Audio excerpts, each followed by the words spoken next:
Hello guys, in this video I'm going to show you how to clone your picture on the Lumii-Photo Editor application.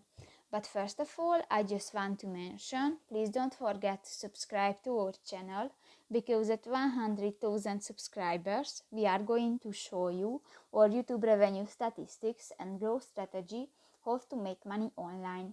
So let's jump into it. First of all, open the application on your device.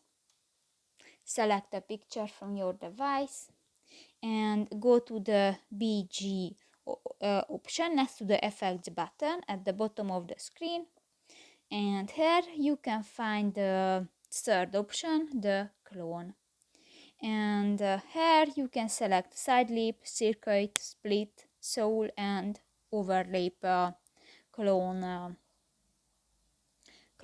type.